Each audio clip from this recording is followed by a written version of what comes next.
Irmãos, hoje eu vim gravar rapidinho aqui por causa da comunidade, os irmãos estão falando da comunidade, sobre esse ataque de Israel contra o Irã para tentar impedir, né, o Irã da construção de uma bomba nuclear. Que o sonho do Irã é construir, ele está com essa meta de construir uma bomba nuclear. Você vê que os Estados Unidos deu um tempo, tentou fazer um acordo, mas eles estão ganhando tempo, e na verdade eles querem a construção dessa bomba nuclear. Quando a gente ouve lá o mundo muçulmano e a gente escuta o que eles falam, as últimas sobre isso que quando surgir uma bomba nuclear, que as nações, que os muçulmanos não devem temer as suas próprias vidas. Por quê? Porque eles querem realmente que seja construído essa bomba nuclear que vai ser um trunfo na mão contra as nações que eles dizem que são os opositores e são contra eles. Então eles querem a construção dessa bomba nuclear e não é de hoje.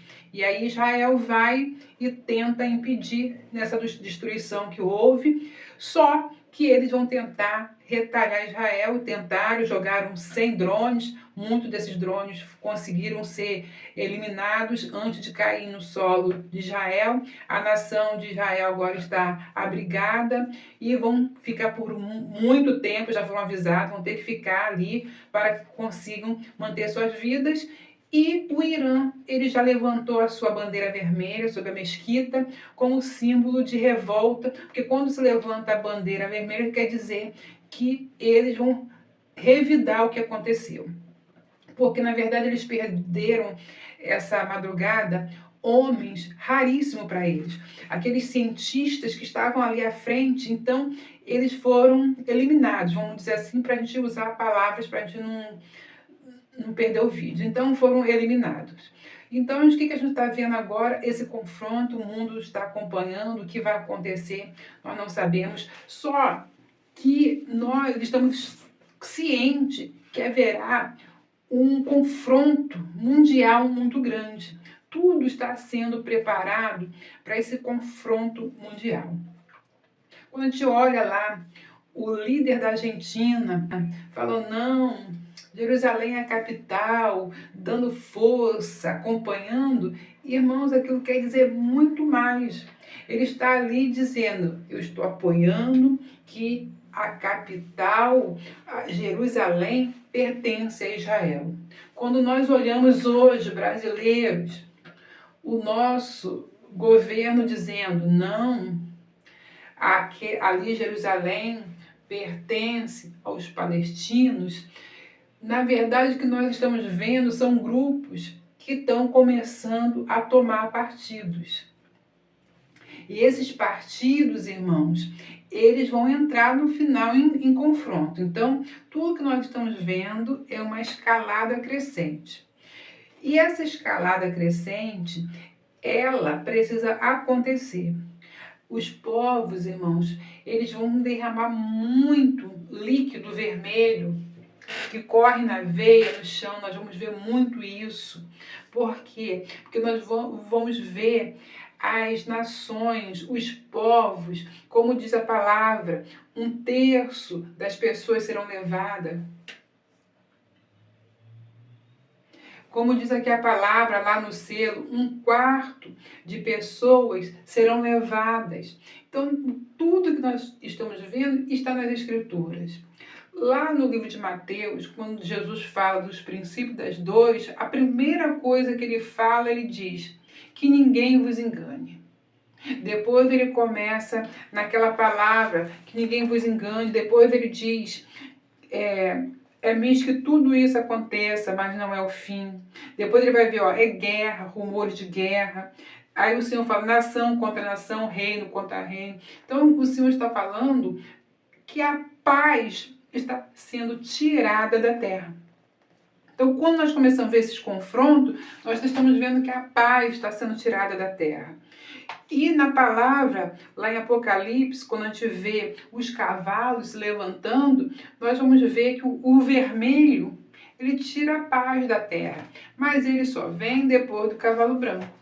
E quando nós olhamos aqui em Mateus, no princípio da dor, nessa sequência, nós vemos primeiro que o Senhor fala: ninguém vos engane. Então, vem alguém que engane. E depois nós começamos a ver um processo que ele diz assim: depois haverá fome, peste, terremoto em vários lugares. Mas todas essas coisas são os princípios das dores, que a gente vai ter que entender o que é os princípios das dores.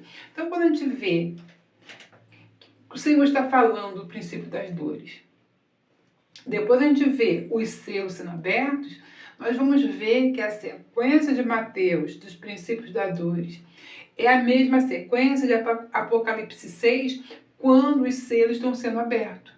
Porque nós vamos ver o que? Princípio das dores. Quando ele fala de tirar paz, quando ele fala de reino contra reino, é tirando a paz. Quando ele vai aumentando, dizendo nação contra nação, e aí ele vai fome, peste, terremoto em vários lugares, ele está apontando para o livro de Apocalipse 6, que é a mesma coisa que nós vamos ver. Então, quando a gente começar a ver esses confrontos, nós vamos ver vidas e vidas sendo perdidas, porque o livro aqui diz, e a quarta parte da... E quando a gente olha aqui, vai dizer assim: e foi dada a matar a quarta parte da terra com espada, a fome, com peste e com as feras da terra. Então, nós estamos olhando que quando começa a entrar nesse processo, começa o princípio das dores. Então, nós podemos perceber que haverá uma guerra que está escrito, que os especialistas falam. Eu sou especialista? Não entendo nada. Escuto os especialistas falarem, haverá uma terceira G mundial, haverá uma terceira G mundial. Mas quando eu olho para as escrituras e eu começo a ver esse cavalo aqui vermelho, eu entendo que haverá algo terrível sobre a terra. Porque é preciso trazer um caos muito grande. É preciso trazer o Deus do caos. Porque quando houver esse caos enorme sobre a terra, será tirada toda a estabilidade. Será tirado tudo aquilo que nós estamos firmes, que conhecemos como mundo, para que eles possam trazer um mundo bem esquisito. Um mundo que nós não conhecemos, mas um mundo com um padrão que eles precisam para apresentar um homem do pecado. E esse homem do pecado, irmãos, como muitos me perguntam aqui, quem é esse homem do pecado? Esse homem do pecado, ele precisa ter suas características. Esse homem do pecado aqui, tem muitos que já tem que ser um judeu, porque o anticristo tem que ser um judeu. O anticristo, ele tem suas características. Ele precisa ser um edomita, porque as escrituras, eu já cansei de fazer estudos aqui, então eu não vou fazer estudo, vou falar direto para quem já entende, quem não entende, volta. Ele precisa ser um edomita, porque o que a palavra fala, amei Jacó, que são as 12 tribos, descendentes das 12 tribos, e quem entrar ali e crer no Deus das 12 tribos. Mas Esaú, ele vai procurar um caminho totalmente diferente para a vida dele. Então, de Edom, da descendência de Edom, Deus fala que despreza, que odeia até o fim. Então, esse homem do pecado, ele tem que ter um sangue edomita, e ele vai estar junto com os filhos de Ismael, junto com árabes, para provocar um grande confronto na terra, trazer uma grande tristeza, para trazer a profecia final. Vai ter que se trazer a profecia final. Um homem está à porta de se levantar. O mundo muçulmano, eles dizem que este homem já está na terra. E eles já fazem palestra dizendo, ele já está na terra. E não é um homem qualquer que aparece aí sem identidade, que não tem credibilidade. Será um homem totalmente voltado para a política. Será um homem que vai estar na ONU falando, confrontando, conversando com palavras que parecem aos ouvidos agradáveis, porque a palavra diz que ele vem pautado em mentiras e engano. Ele é um verdadeiro enganador. Então, esse homem que vai surgir, que o mundo está sendo preparado para isso, que quando a gente está vendo aqui os princípios das dores, nós estamos vendo que esse homem, ele está nos princípios das dores. Então, quando esse homem surge, ele vai ter vários seguidores fiéis que estão preparando também esse mundo para trazer ele. E a Bíblia diz que esse homem ele precisa nascer num lugar estratégico, que é Mossul. Então, quando a Bíblia fala que ele nasceu em Mossul, então tem que olhar. Esse homem que se apresenta aí, ele será que é um edomita? Misturado com Ismael, com os cananeus, e ele nasceu em uma cidade chamada Mossul, porque a Bíblia aponta todas essas coisas. Então, irmãos que já sabem que para ser esse homem do pecado, ele tem que trazer essas características firme na vida dele. Ele precisa ter isso. Então, esse homem do pecado que o mundo está preparando, irmãos, ele tem sinais que nós precisamos ter em nossas mentes para ver. Porque o Senhor diz, ninguém vos engane. Mas o mundo, irmão, já está sendo enganado. O mundo já está sendo enganado. Por quê? Porque hoje nós temos o povo de Deus que acredita que a volta do Senhor é secreta, que haverá um arrebatamento secreto, quando a palavra diz que todos os olhos o verão. Aí o povo de Deus acredita que há um arrebatamento secreto. Quer dizer, ninguém sabe, ninguém viu, foi-se todo mundo e ninguém sabe para onde. Queridos irmãos, as pessoas que pensam dessa forma, as pessoas dizem, o que tem? Importante é a salvação. Só que no momento que as pessoas descobrirem que elas creram numa mentira, muitos vão rejeitar suas vidas, vão entrar em desespero e vão entrar, irmãos, em uma confusão muito grande, em um momento de conflito. E elas vão entrar em um conflito pessoal num momento que não é necessário, que é um momento de estar nos pés no chão, momento de saber para onde foge. Então, todo esse mal, irmãos, verá em um momento só. Tudo que o homem, tudo isso verá no momento em que haverá uma confusão total. Então, quando a gente olha para a palavra aqui, ele vai nos mostrando. Então, quando a gente olha aqui para a palavra, nós estamos vendo o quê? O início das dores. Eu já falei para os irmãos que quando está aqui em Apocalipse 6, nós estamos vendo uma única pessoa que pode abrir os selos. Aí a pessoa fica pensando, mas quem pode abrir o selo? Só um. João chora porque quem vai abrir o selo? Quem vai abrir esse selo? E aí diz uma voz, aquele cordeiro que foi morto. Então, só Jesus ele pode abrir o selo. Por que Jesus pode abrir o selo, irmãos? Isso a gente tem que entender claramente. Tem irmãos na nossa mente, assim, do Ocidente, quando fala em selo, a gente fica vendo aqueles carimbos que é colocado ali naquele rolo. Mas é muito mais do que isso. Aquele selo, aquele rolo que nós estamos vendo, na verdade, aquilo, irmão, é um título. Na verdade, aquele rolo que você está vendo, mude a sua mente agora. Não veja um rolo, veja uma escritura. O que está sendo dado a Jesus ali nos céus é uma escritura de propriedade. Uma escritura que está selada, porque antigamente era dado rolos e selado na antiguidade.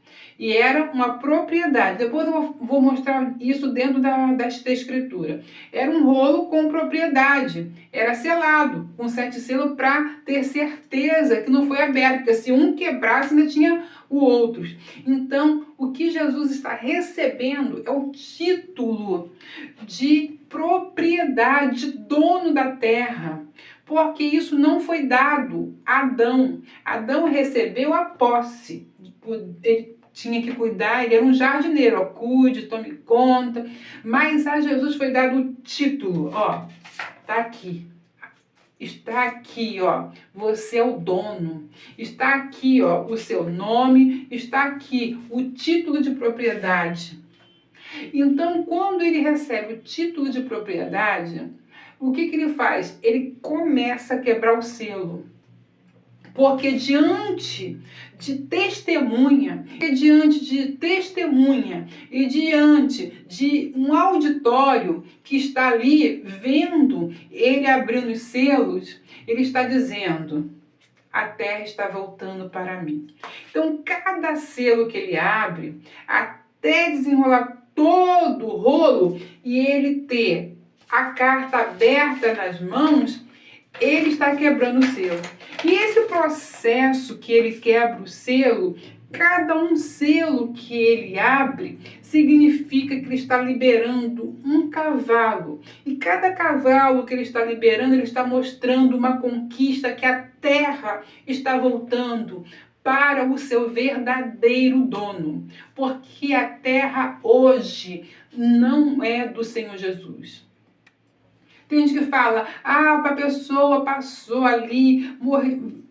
Tem pessoas que falam assim, tem uma pessoa passando por uma maldade, uma covardia, Deus não faz nada. Porque existe uma palavra que ele tem que cumprir. Esse mundo, Jesus falou, jaz no maligno. Há o príncipe deste mundo. Então, o príncipe deste mundo, nos últimos dias, então, ele saberá que são os últimos dias que na terra ele vai correr.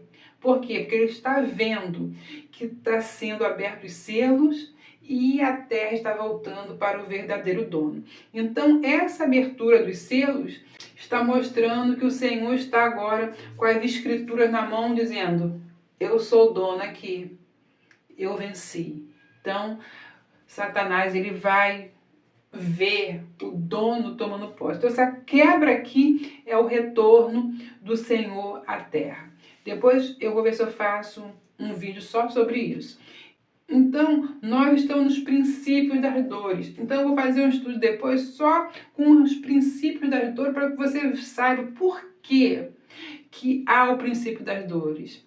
Irmãos, quando Jesus nasce, só está ali Maria, José e os pastores, os únicos. Os pastores ainda foram avisados para estar ali. O mundo dormia, o mundo nem se preocupou. Então, Jesus, quando nasce, o mundo não dá conta, não sente as dores de parto por ele.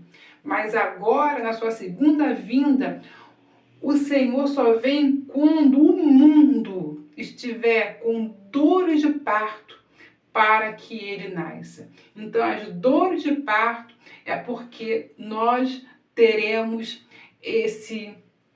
E as dores de parto é para que nasça o Messias, para que retorne. Então, haverá dores de partos, homens com dores como de parto.